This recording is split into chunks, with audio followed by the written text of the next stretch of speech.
The famous Greek myth of Sisyphus tells of a man who is condemned to push a boulder up a mountain. When he reaches the peak, the stone rolls back down and he has to start pushing it up the mountain all over again, every day for eternity. That's a little like the feeling of having left work at the end of an exhausting day and not being able to point to a single significant accomplishment.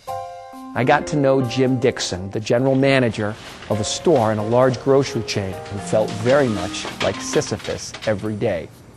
Store 334 had the worst financial performance of 250 stores in the division. People didn't want to shop there, they didn't like to work there either. Every day Jim came to work, he would do what he called the head slap over the same old problems. Carts scattered in the parking lot, shelves not stocked, and a messy store. Not only had he hired people to do those things, he had hired people to hire people to do those things. Nothing in that store happened until Jim told somebody to do it.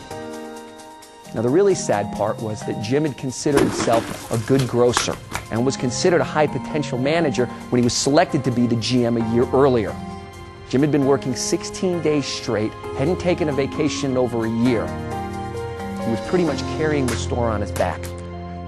The vice president of human resources confided in me, Jim's either going to quit or we might have to let him go. Now, with all he had going on, you can imagine that he was delighted to be going to a workshop on top of everything else. It became obviously clear that Jim and his team didn't have a process for moving the store forward. So they started by getting really clear on the wildly important goal. All right, so we're going to grow year-over-year income 10% through exceptional store conditions. Is that right? Wait. One goal is better than the 9 that we're supposed to be working on, right? You got that right. We can do this? Definitely. Next, they identified the vital few lead measures of store conditions. Now, measuring such a goal turned out, as it usually does, to be a little tricky. How do you measure something like store conditions in a grocery store with thousands of products? Well, they figured it out. Each department individually came up with the 5 most important things to measure for that department. From the butcher block, fresh cuts in a clean display every day. Fresh bread by 9 a.m. Get the grocery shelf stocked by 5 a.m. No? Early bird special? They decided to score themselves daily on a 1 to 10 scale. Then they created scoreboards to track the measures and progress towards the goal. It felt really good. The bet was that as store conditions improved, so would year-over-year revenue. They posted the scoreboards, and that night, the employees tore them down. We knew then that this was going to be tough. After the first of the year, they tried again. They put the scoreboards back up.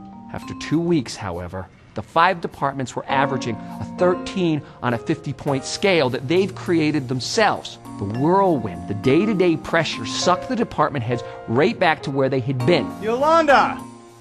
Sisyphus was alive and well. Despite the scoreboards, nothing had really changed in the store. I'm just too busy to worry about that. I've got a large catering order, and that'll take all day. And I got to do something about inventory because I'm about to run out, and I'm understaffed. There's just no time. Despite all the work that had been done, there was no cadence of accountability. There was no regular weekly accounting to say, here's what I did last week, here's what I'm going to do this week to move that score. So, in a last attempt, we pleaded with Jim to ask each member of his staff the question, what is the one thing, just one thing, that you could do that would have the biggest impact on the scoreboard this week? You want me to choose? Yeah. I guess I could get the back room cleaned out. Okay. And how would that help things? Well, it's kind of cluttered. I mean, I've got a lot of extra racks and a variety of things out on the floor. If I can get the back room cleaned up and move all those things off the floor, it'll look better. Great. You just schedule some time and let me know if you need any help. Just that one thing, Yolanda. Okay, Ted, what is the one thing that you can do that would have the biggest impact on the scoreboard this week? I have the big promotion this week. so I've been focused on the lobster special. Okay, and that's great. You should be doing that because that's important.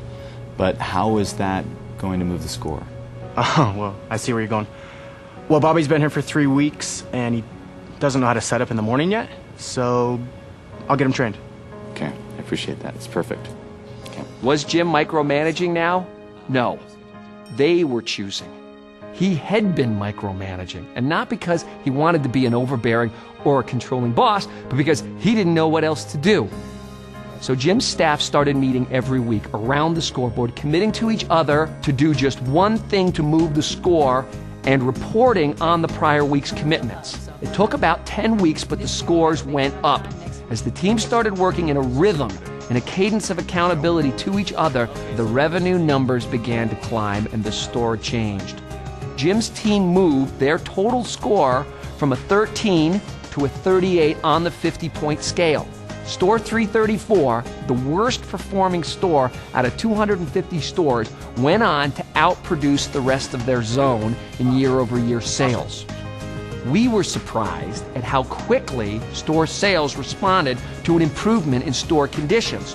We were even more surprised at the change in morale when Jim's team started feeling like they were winning.